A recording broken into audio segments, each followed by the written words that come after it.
Hi, everyone. This is a overview of Chapter 18. This chapter deals with sexual images and the selling of sex. And again, I know I say this often at the start of a chapter, but this is a really interesting chapter, I think, because it really focuses on a topic that many people in the United States don't really want to talk about. And these, well, actually several topics. So pornography certainly is one of those topics. So is sex trafficking, but also prostitution, and as well how sex is used in the media. All of those topics I think are really not only interesting but quite important in the U.S. But we typically don't want to talk about them. So let's take a look with uh, the development of pornography first, at the development of pornography first. Um, some of you probably know this if you've taken an anthropology course or a history course, a Western history course, something along those lines. But it's very well known that early humans often depicted not only naked bodies, but or scantily clad individuals, but also often very sexualized drawings of people. In fact, it was not uncommon in ancient Greece and Rome to depict people actually having sex.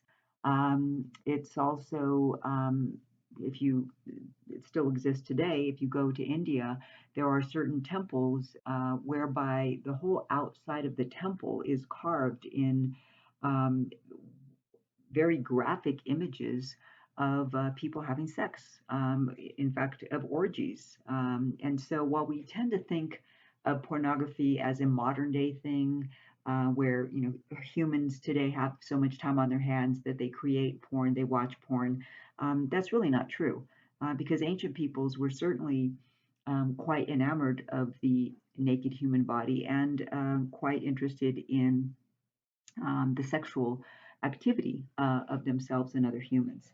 And so here is just a portrait, a carving that was found in the city of Pompeii. This is um, a city that existed outside of Naples in Italy. And I actually did have a chance to go there back in 2012. It's a fascinating place. And because if you don't know the story of Pompeii, it was a city that was unfortunately um, de- decimated by the eruption of the volcano that's about 20 miles away. Um, but there are museums there that have some of these artifacts there. And as you can see, if you look closely, it's also in your textbook. This is very clearly a couple having sex. And of course, this would have been in someone's home. It would have been a piece that would have been displayed in someone's home. Now, there are probably a lot of people that today that might look at that and think, "Oh, geez, that's too graphic. I don't want that in my home." But as the saying goes, art is in the eye of the beholder. We also see that by the 16th century, there began to be this movement to censor sexual art or even literature that had sexual overtones or stories of sex in them. Um, but if you stop and think about it, it's something that we continue to do today. Today, we continue to try to censor certain types of movies or even books that high school students might read in their English lit classes or American lit classes, um, or even just what people think is appropriate in advertisements, in billboards, etc. So it seems that sex and sexuality are something that ancient humans were and pretty intrigued by, and so are we. Of course, if we think about what's on TV, American TV is very different from TV in Europe. In Europe, it is not uncommon to see not only movies on TV whereby actual sex is depicted. Um, it's not just something that apparently takes place under the covers, or the scene ends with them looking like they're going to have sex, and then afterward, they're lying in bed afterward. No, in Europe, you would see the whole thing. In fact, what we rate as X in the United States would be allowed to be shown in many places in Europe. And so in the United States, we tend to want to sanitize and edit what we see to a certain extent. And then when we don't do that, then those shows are for cable, or they're for streaming services, or they're X-rated, etc. We seem to be almost of two minds when it comes to sex and sexuality. We want sex to sell hamburgers, and thinking here of Carl's Jr. commercials. We want sex to sell toothpaste and chocolates and hair products, etc. But but that's the suggestion of sex and sexuality. But we don't actually want to see it. We don't want to see full blown sex. So again, it almost seems like we're of two minds here. Um, and today, about 70% of shows contain some sort of sexual content. And of course, if you watch streaming services, or you watch HBO or Showtime or any of those others, then you know that that percentage is much higher. But again, even when there are sexual overtones in primetime TV, it is usually such that it can only be shown in primetime TV, and primetime TV is considered from 9 to 11. Um, Orange is the New Black, a highly successful, I think it's eight seasons or 9 seasons. It was on Netflix. It just ended last fall. Was a show that often revolved around sexual themes, sexual orientation, gender identity, etc. And of course, this is not a show that could ever have been made for regular TV. It, of course, is a show that clearly could only be shown on a streaming service or on a cable network. And by the way, if you haven't seen it, it's a pretty interesting show. At least I think it is. I think it's really interesting about the dynamics of women in a prison, even if you set aside all of um, uh, the themes of gender and sexuality, etc. Just about the relationships of women in a prison is pretty interesting. At least I thought so. I watched almost every season. Um, all right, so uh, one of the things about TV that bothers me, maybe it doesn't bother anybody else, but it bothers me, is that um, when sexuality, when the sexuality of marginalized groups is included in mainstream TV shows, and I'm talking here network TV shows, much of it is uh, lacking the diversity within those communities. So, for example, the show Will and Grace was brought back recently, within the last couple of years. This is a show that was on in the late 90s into the early 2000s, and it was a show about a straight woman who had two best friends who were gay men. Um, and one of the gay men was the stereotypical straight man who can pass as being a heterosexual man and who does at work. And then the other was this stereotypical flamboyantly gay male who got hysterical about all kinds of things. And so it's that kind of portrayal of people from the GLBTQ community that to me is upsetting. Or if we see a portrayal, for example, there's a show on, I think it might still be on. I'm not sure the name of it, but it involves Sofia Vergara, and she is married to, I think it's called Modern Family, and she's married to an older white male. And in that show, she again is this stereotypically Latinx woman who, has um, a very voluptuous figure and who is very what's the word? I'm trying to search for a word here that is not value laden or judgment laden words. She's she's she's a woman who's more concerned about her beauty and how she can use her beauty to manipulate her husband than she is about real world things. And I suppose one could argue, well, it's that's a TV show. It's supposed to be funny. It's supposed to be entertaining. But I wonder why it is that we don't see so many of those shows anymore with white women who are portrayed that way. And yes, one could argue the Housewives of New Jersey and all those other things are those kinds of shows. Yes, I know. Um, so maybe it's just me that notices this.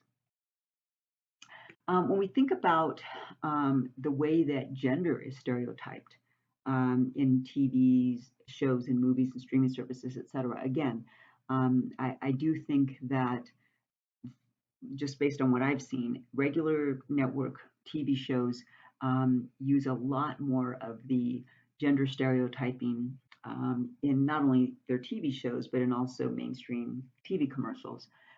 If you watch shows on HBO or Showtime or Netflix or Amazon, etc., there's at least a little bit more diversity in the female roles in many of their shows. Uh, uh, this to me has been a longstanding issue.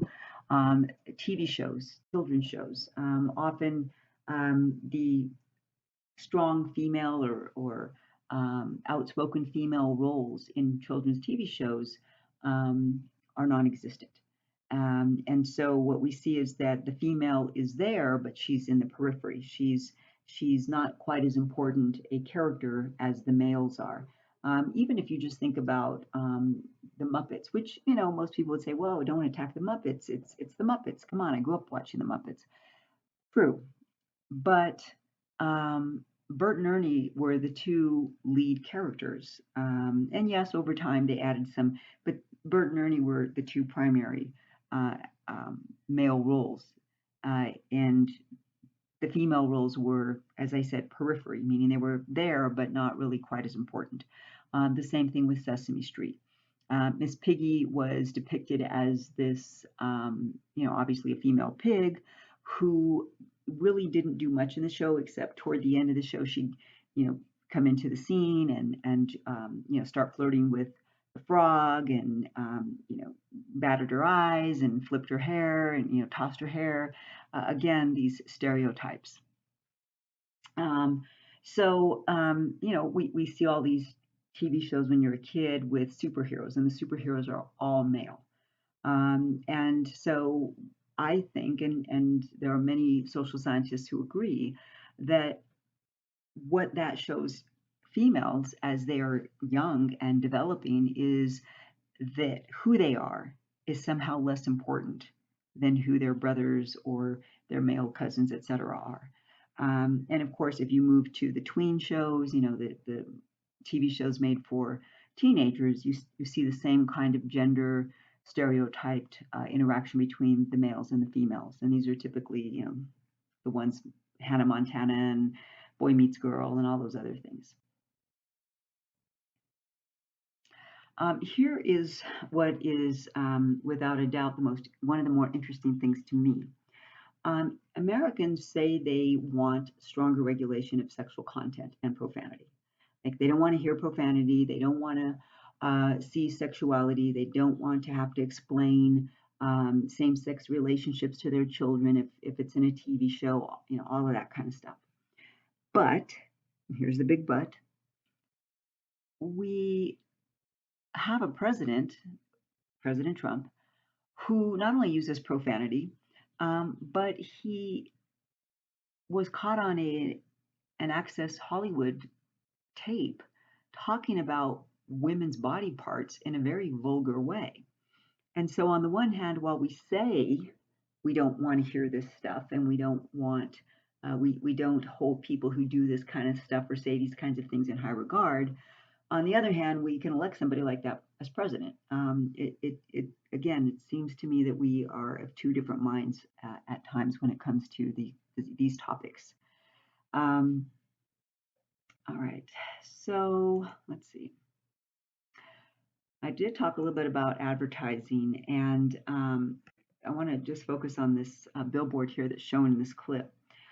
This is a Calvin Klein ad that they haven't done this ad campaign in a while. It's probably been a good 6 to 8 years since they did this ad campaign. But in this ad campaign, you see a couple, and of course, they are perfect bodied people in somewhat sensual position. This is, of course, only one of the many billboards that Calvin Klein used during this ad campaign. There were some that showed men in very sexualized positions as well, two men in very sexualized positions. But people didn't have a problem with this ad as much as they did with it showing two men or two women in a kind of a position such as this. Again, one could wonder, well, did this ad campaign help, or did it deter from the sales of Calvin Klein underwear? I don't know the statistics on that. Let's see. This ad, and I distinctly remember this ad. This ad got a lot of negative feedback. It was an ad that was in it appeared at first in a magazine for women, and it was for J. Crew. J. Crew is a clothing line, and you can see there in the picture the woman is painting her son's toenails pink. Many people thought that this was a terrible thing to show because it was said by some to be perhaps the woman encouraging her son to engage in gender nonconforming behavior, and that he might at some point be influenced by this and then become gay or even transgender. And oh my gosh, what a terrible, terrible thing for this woman to do. I leave you to think about that one. All right, so let's think about pornography. Pornography, and let's use the Supreme Court's definition of pornography here. In the 1950s, the US Supreme Court decided a case, and it was actually Flint versus the United States. Larry Flint, who published Hustler magazine. He's dead now, but he's the one who started Hustler magazine. If you don't know Hustler, it's like Playboy and Playgirl. These are pornographic magazines. Larry Flint, what he was publishing, the magazine he was publishing, was deemed to be pornography, and the state he was living in tried to outlaw it. And the U.S. government got involved and said, "Hey, you know what? This is not a free speech because you are publishing something that violates social norms, and it may even serve as a means for some people to become depraved." As a result of the Flint versus United States case, the U.S. Supreme Court identified a three-part test to as a means of determining whether something is pornographic or not. And the U.S. Supreme Court said one part of the test is you have to see if the item, the magazine, the movie, whatever it might be, if the product appeals to the prurient interests. And prurient is a nice fancy word which simply means sexual or unnatural sexual interests. Okay, so does it appeal to an unnatural sexual interest? One part of the test. Two, does it offend contemporary community standards? Okay, and notice that it says contemporary community standards, not just community standards, but contemporary, recognizing the Supreme Court recognized that societies are always changing. And number three, does the material or the source, does it lack serious literary, artistic, political, or scientific value?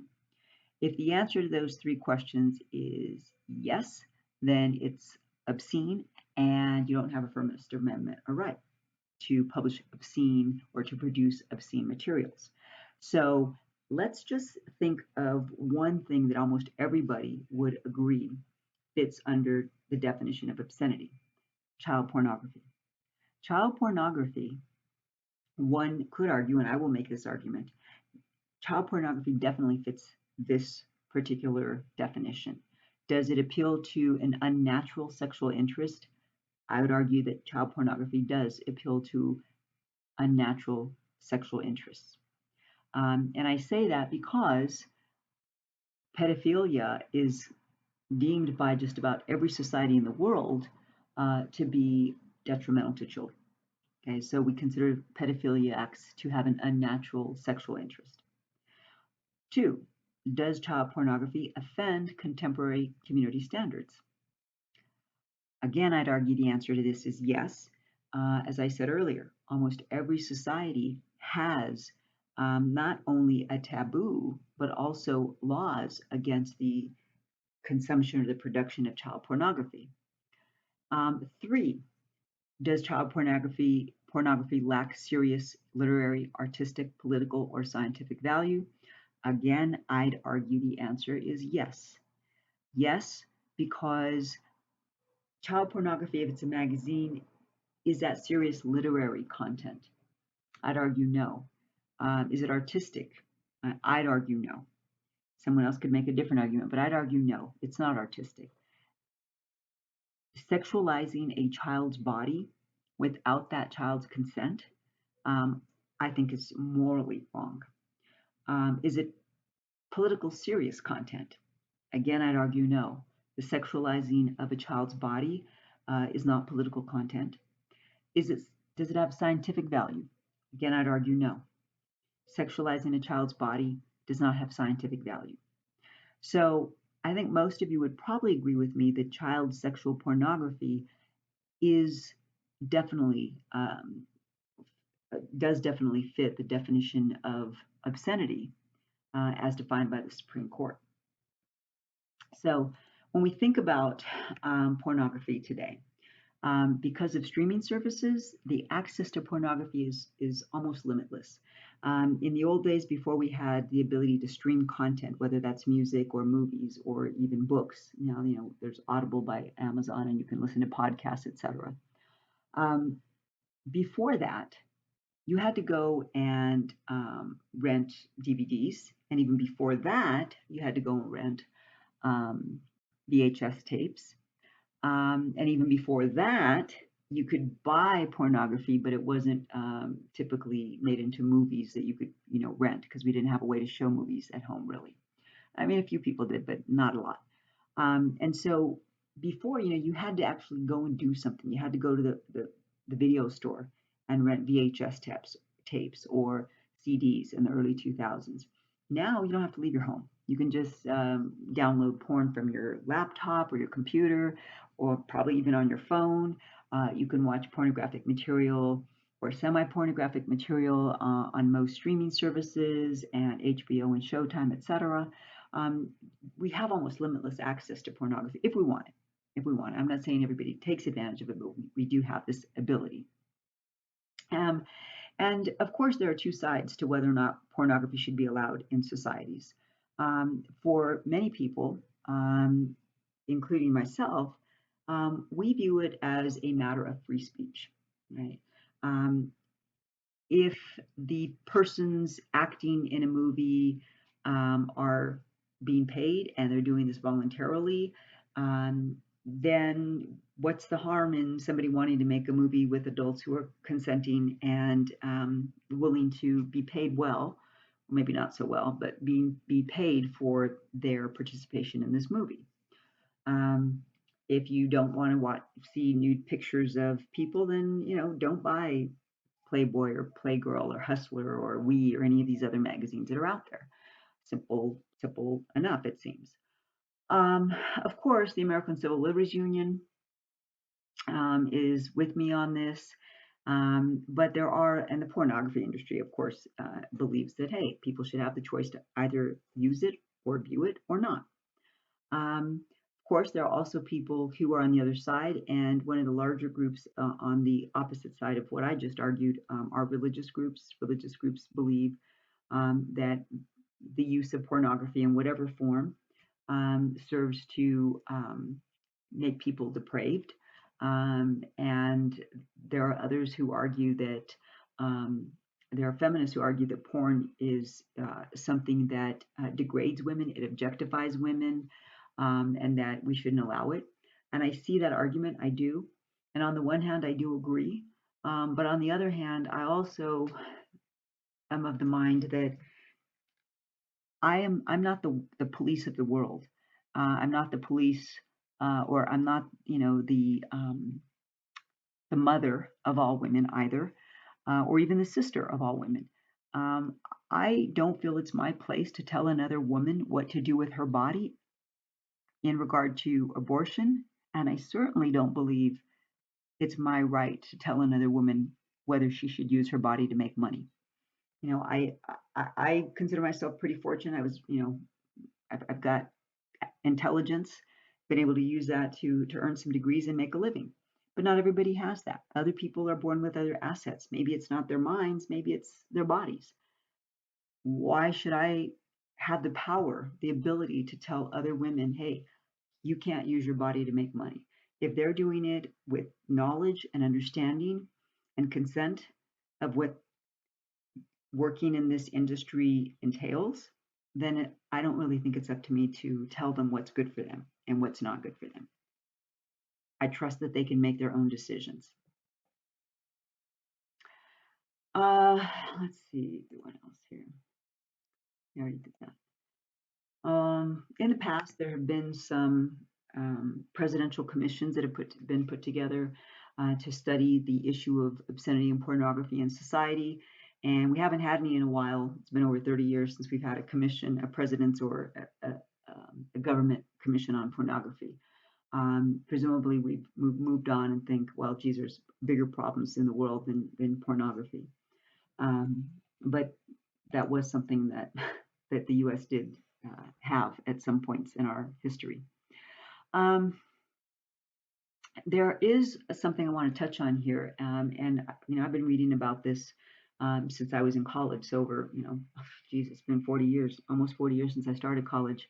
Now that I think about it, but I do recall reading about and hearing about, and also just hearing people make the argument that when men watch pornography, when they utilize pornography in some way, whether it's magazines or movies, then it makes them more likely to rape. But there are some studies that do show a correlation, and other studies that do not.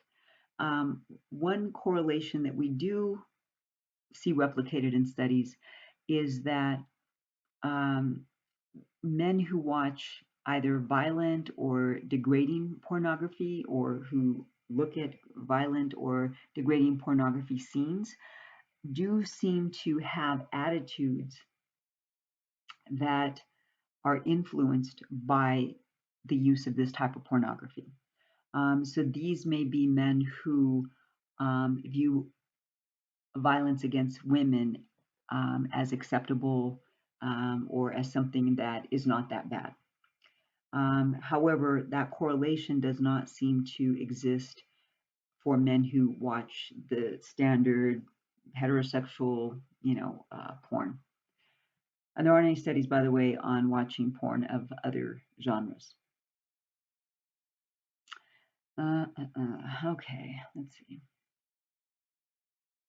Okay, now let's think about sex work, or what we typically call prostitution. Um, First off, it's estimated about 2 million sex workers live in the United States, which, if you think about it, we're a population of about 350 million people. So that's a pretty small percentage of sex workers. Having said that, um, we seem to focus on this being some sort of huge issue in society when the numbers tell us that it's really, for the most part, not.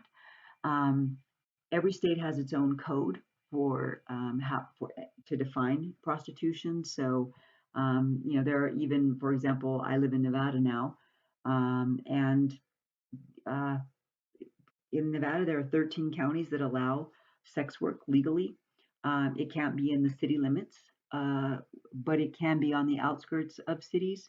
And in those 13 counties, of course, it can't be advertised, on billboards or um, on radio stations or on TV. However, they can have internet websites and they can have um, uh, numbers in the phone book. And so, while it's not widely advertised here, if you want to buy sex here, you can certainly do that in the 13 counties in Nevada, and you can do it legally.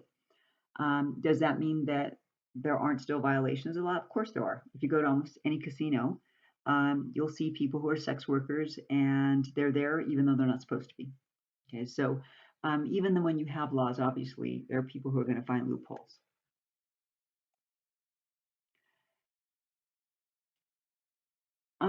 Now, of course, again, two ways to look at sex work, just as with pornography. Um, some people say it's degrading to women. Women who do this have low sense of self-esteem. Women who do this, don't uh, value themselves enough, et cetera, et cetera. Um, on the other hand, because I live in Nevada now and I live in Reno, Nevada, I've been paying attention to some of the local newspapers, and I've seen several stories of women who work at some of the brothels just outside of Reno and Vegas. And they actually, and of course, this is all could be, that these are the only women who've come forward to talk about it. But they don't, they think they're better off than people, um, number one, in states that don't allow it legally because, they have protection. They get tested regularly. They have a safe place to perform their work. They get benefits, all of those kinds of things. But they also talk about how they have regular customers who see them not always for sex, but just because these workers are someone that client can talk to. Um, and so, if you think about it, some of these workers, they say, well, why would, if I could give this away for free, why would I not want to make money off of it, off of sex? Um, so eh, I leave that for you to think about where you fall on the spectrum of, should we completely outlaw it or not? Is it a bad thing or not? Um, some negative things, though, about female sex workers. Um, According to national statistics, the average age of entry is 14, which is pretty young. I don't think any of us would say that a 14-year-old fully understands what becoming a sex worker means. Also, many of these females live in what are called pseudo families, meaning that it's a loose connection or it's a group of people with whom they've developed this sort of connection, maybe a loose connection, um, whereby they can at least rely on these other individuals to some extent. It's not uncommon for psychological problems to exist for these young females, as well as um, the fact that many of them begin to sell sex at such a young age because of either family violence or some other sexual abuse in their families. Some of them are simply trying to escape abusive homes or neglectful homes. Um, it's not clear that there's only one answer for why people engage in sex work. One thing that we know, though, is that for high-priced escorts, and there's some discussion in the text about high-priced escorts. Many of these women are not only college educated or are attending college, but they are also from middle and upper middle class families, and they can um, make more money doing this, working as high-priced escorts, than they can in a regular job. I also read a story about a year and a half ago in the New York Times about women in um, some Asian countries, Japan and China come to mind, as well as South Korea. They're young women who they do have jobs, but they also look for men who are married who will take them on as a mistress. And to them, according to the article and the women interviewed, it's a win-win because they typically get an apartment that the male pays for, and they get to go out to nice dinners and they get to go shopping and get nice clothes. It's a way really for them to supplement their lifestyle. And many of these men are older men, so they don't even necessarily have to have sex with them that often. They go to dinner, they go to symphonies and other social events, um, but they know that because the man's married, they don't have to really have any tie, any real loyalty to that male. Um, and so, there are lots of people around the world who, and while that's not, by the way, that's not selling sex, obviously, but it's getting something in return. One could argue, well, wait a minute, how is that any different from, I don't know, a trophy wife who marries a very wealthy older man just so she can live the great life, because she may not have to have sex with him very often, and yet she gets the nice home and the jewelry and the cars and all this other stuff. I don't know. I'm not making an argument one way or the other. I'm just saying that depends on your perspective in terms of how you view escorts and other sex workers versus women who marry someone who's wealthy and older to get a nice lifestyle. There are male sex workers, and so we should not forget about that. Um, Male sex workers often serve men. I know it sounds odd that a male who wants to buy sex would buy it from a man, but most men who purchase sex from another man identify as heterosexual. They identify as heterosexual, and many of the hustlers who are the male prostitutes, they are also, many of them are heterosexual. And again, I know for some people it's odd to think like, wait a minute, why wouldn't the man who wants to purchase sex go to a woman? Well, I have heard this, well, not heard it personally, but I've read this in studies of, just anecdotal studies of people who are male sex workers. And they have said that their male clientele prefer to come to them for fellatio because since they're men, they know what feels good and they can give a better fellatio than, say, a female can. Um, so there's at least part of an answer. Um, Hustlers are the ones who are turning tricks on the street, maybe not on the street, but streetwalkers. Gigolos, just like high-class call girls, gigolos are the equivalent of the male equivalent of high-class call girls. Gigolos typically serve wealthier women, um, and again, those needs could be sexual, they could be social, or they could be both. All right, so let's see. Oh, and I mentioned Nevada because, as I said, I live here, and that it's legal. But there's a group I wanted to point two groups. One is listed here, Coyote, or I'm sorry, Coyote, as we say in English. That actually is an acronym that stands for Cast Off Your Old Tired Ethics. This sex workers group has been around since the early 1970s. And essentially, their argument is and always has been that sex work is legitimate work. It is a service industry. They argue they are providing a service for people who want to buy it. Does everyone want to buy sex? No, they say. But for those who do want to buy sex, why should they not be allowed to do that? If you want to, I mean, think about the service industry, they say in general haircuts, massages, manis and pedis, facials, all of those kinds of things. They say, look, we're providing a service. Some people want the service we're providing. In fact, they argue that if people were not buying the service that they offer, that they would not be in business. And I know most of you have heard that prostitution is the world's oldest profession, but I think it's actually the second oldest. Um, so, prostitution's been with humans for millennia. Why would we expect that it's going to stop anytime soon?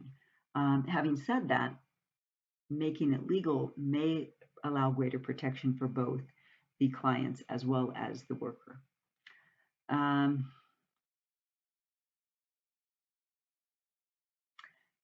all right. All right, so I think I'm going to just stop there, and there's just a little bit more information there. And so that's an overview of the chapter, and that is the end.